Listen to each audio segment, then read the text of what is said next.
Mantan Menteri Pertanian atau Mentan Syahrul Yassin Limpo atau SYL menilai Jaksa Penuntut Umum atau JPU, Komisi Pemberantasan Korupsi atau KPK, tidak mempertimbangkan kontribusi berupa tindakan yang ia ambil dalam menghadapi berbagai krisis yang dihadapi oleh Indonesia. Hal ini disampaikan SYL menanggapi tuntutan 12 tahun penjara jaksa KPK dalam perkara dugaan pemerasan di lingkungan Kementerian Pertanian atau Kementan. Tuntutan JPU yang 12 tahun untuk saya melihat tidak mempertimbangkan situasi yang kami hadapi, di mana Indonesia dalam posisi ancaman yang luar biasa. SYL pun menyinggung pandemi COVID-19 yang menimpa Indonesia di awal tahun 2020. Ia menyebut Presiden Republik Indonesia Joko Widodo meminta dirinya untuk mengambil langkah luar biasa atau extraordinary untuk mengatasi kondisi tersebut. Tidak hanya itu, SYL pun menyinggung kondisi Indonesia yang dihantam El Nino dan penyakit mulut dan kuku atau PMK yang menjangkit hewan serta berbagai kebutuhan pangan yang melonjak. Pada saat menghadapi COVID, menghadapi krisis pangan dunia. Dan pada saat itu Presiden sendiri menyampaikan dalam pidatonya bahwa ada kurang lebih 340 juta orang di dunia yang akan kelaparan.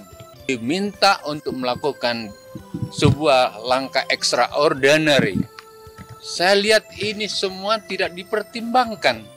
Apa yang kita lakukan pada saat itu.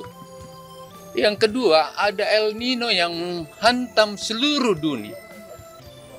Ada penyakit yang datang, tidak hanya COVID, tapi antraks dan PMK, penyakit mulut dan hewan. Harga kedelai naik, harga tahu naik, harga tempe naik, itu akan terjadi. Saya manuver ke sana. Sekarang saya dipenjarakan 12 tahun, dituntut 12 tahun. Semua selangkah itu langkah extraordinary. Dan itu bukan untuk kepentingan pribadi saya. Dalam perkara ini, SYL dinilai jaksa KPK telah melanggar pasal 12 huruf E Jangto, pasal 18 Undang-Undang Republik Indonesia nomor 31 tahun 1999 tentang pemberantasan tindak pidana korupsi Jangto pasal 55 ayat 1 ke 1 Kitab Undang-Undang Hukum Pidana atau KUHP Jangto pasal 64 ayat 1 KUHP sebagaimana dakwaan pertama. Selain pidana badan, ex-gubernur Sulawesi Selatan atau Sulsel itu juga dijatuhi pidana denda sebesar 500 juta rupiah subsidiar pidana 6 bulan kurungan.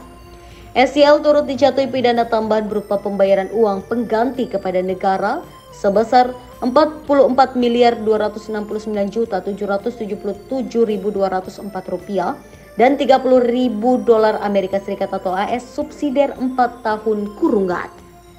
Tapi biarlah proses hukum. Saya percaya pada KPK. Saya percaya pada proses yang ada. Oleh karena itu, tentu saya berharap besok pada saat pembelaan pribadi saya akan saya nyampaikan semua yang saya pahami tentang aturan, tentang seperti apa yang terjadi pada Kementan. Semua yang dilakukan di Kementan dengan nilai 44 miliar itu dibandingkan kontribusi Kementan setiap tahun di atas 2.400 triliun.